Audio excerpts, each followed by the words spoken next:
We tend to take modern conveniences like lawnmowers and vacuum cleaners for granted, but it may surprise you to learn that many of the most common tools of modern living first appeared much earlier than you may think, especially if you spend a lot of time thinking about lawnmowers. So, today we're looking back at when historic things happened for the first time. But before we get started, be sure to subscribe to the Weird History channel. Then take a trip to the comments and let us know about other unexpected origins you would like to hear about next. Okay, time for some Armchair Archaeology.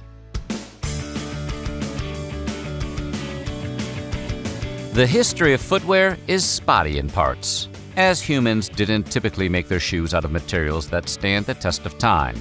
We wear flexible, comfy stuff on our feet, not stones.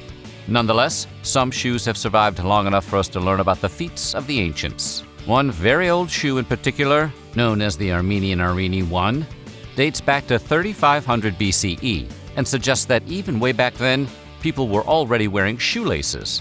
The leather shoe features slotted eyelets on the side, where some kind of primitive shoelace must have been tied. Additionally, a preserved body known as Utsi the Iceman, who lived around 3300 BCE, was still found wearing shoelaces that were composed of lime bark string. Modern laces have one major advantage over their prehistoric counterparts: those little plastic coatings on the end, called aglets. These make the laces more easy to pass through the shoes and tie together, and they also prevent the ends from wearing and fraying over time. Though, truthfully, they're not super great at that second thing. The first aglets were designed by Harvey Kennedy in 1790. Witnesses to the event were quoted as saying, "Hold up, Ag, let him cook." The hassle of dealing with insurance companies may feel like a modern-day kind of problem, but actually, the concept of insurance has been with us since the ancient times. The famed Code of Hammurabi, written around 1750 BCE in ancient Babylon, is one of the earliest surviving legal texts from all of human civilization, and it also outlines one of Earth's first-ever insurance policies. A significant portion of the Babylonian economy centered around seafaring and trade. Often, merchants would take out loans to fund trading expeditions, relying on sales of the cargo they received to pay back their lenders and turn a profit. When ships were lost at sea or attacked by pirates, it could threaten these merchants' entire livelihoods and their ability to pay back their loans and fund future expeditions. So a primitive insurance system was developed. Merchants paid lenders an additional amount up front, above the total cost of the loan, in exchange for a guarantee that the loan would be forgiven if the ship was tragically lost. The historical record is unclear on when talking geckos got involved. It seems intuitive that automatic doors require electricity or some other modern power source to function. Yet the historical record suggests that the idea at least occurred to some humans centuries, even millennia, before the Industrial Revolution. In the 1st century AD, a mathematician named Heron, working in the Egyptian city of Alexandria, then still part of the Roman Empire, devised a method for automating the door to the city's main temple. A priest would heat a brass vessel containing water over a large fire. Eventually, some of the boiling water would be pushed from the main vessel into attached containers. The water made these containers heavier, causing them to sink to the floor, and an attached collection of ropes and pulleys used gravity to pull the temple doors open. Heron reported using the system not only in the temple, but ultimately to open the city's main gates as well.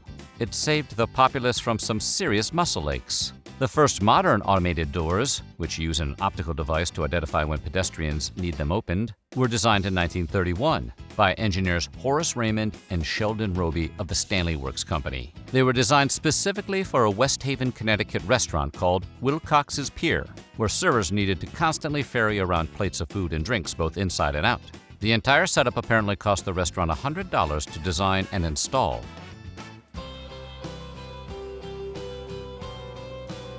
The original water hose allegedly comes to us from the ancient world, though there's some uncertainty about these accounts. According to various reports, in ancient Greece, crude hoses were constructed from the bladder and intestines of an ox. Filling the organs with water and compressing the bladder would theoretically allow the Greeks to spray water, which was particularly helpful in putting out fires and/or running through sprinklers. These primitive devices didn't hold up for very long, and were likely pretty unpleasant to use.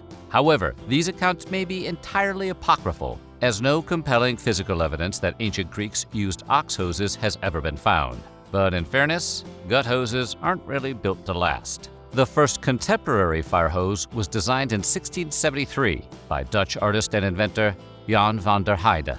As a child, he witnessed a devastating fire that destroyed Amsterdam's town hall. The incident left such an impression on him that 20 years later, he decided to produce a flexible water hose that could aid in extinguishing flames. Van der Heiden's initial design was produced from linen, which may sound like an odd choice, but linen is water-resistant. He eventually stumbled upon the idea of stitching together leather tubes, which would make the hose both flexible and sturdy. Today's fire hoses upgrade the materials, but otherwise, they're fairly similar to Van der Heiden's initial design, including the standard 50-foot length.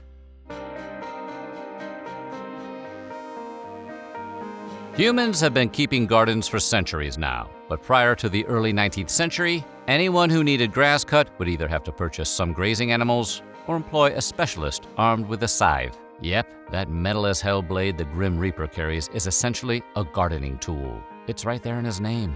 In 1830, English inventor Edwin Beard Budding devised the first-ever mechanical lawnmower, basing his concept on a similar mechanism he saw in use at a cloth mill. His very first design required two operators working in tandem, one on each side, pulling the machine in opposite directions. It was presumably quite whimsical. Redesigns reduced the device's size so one person could operate it, and added more cutting cylinders, along with an extra handle in front to pull the machine along.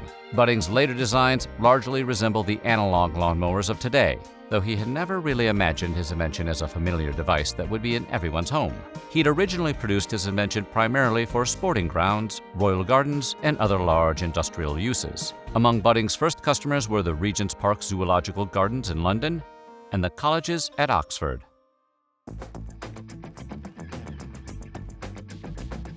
As with lawnmowers, modern vacuum cleaners were designed for industrial purposes and required several upgrades before transforming into the essential household items we all own today. Well, those of us who didn't just buy a Swiffer. The first vacuum cleaners, known as carpet sweepers, were manual devices, gathering dust via a rotating brush and then using a bellows to generate suction. In 1901, British engineer Hubert Booth and American inventor David Kenny simultaneously but independently developed the first powered vacuums. It's likely Booth also coined the term vacuum cleaner, although that is not the most creative name. His device used a horse-drawn combustion engine to pump and then suction air through a cloth filter, while Kenny's system used a steam engine along with a system of pipes and hoses that would run through an entire building. Why doesn't Dyson have a horse-drawn model? Easily portable vacuums designed for the home started appearing a few years later. In 1905, English manufacturer Walter Griffiths introduced a device he called Griffiths Improved Vacuum Apparatus for removing dust from carpets. Maybe take another crack at that name, Walt. Like Booth's model, it had a bellows-like device which sucked up dust through a pipe.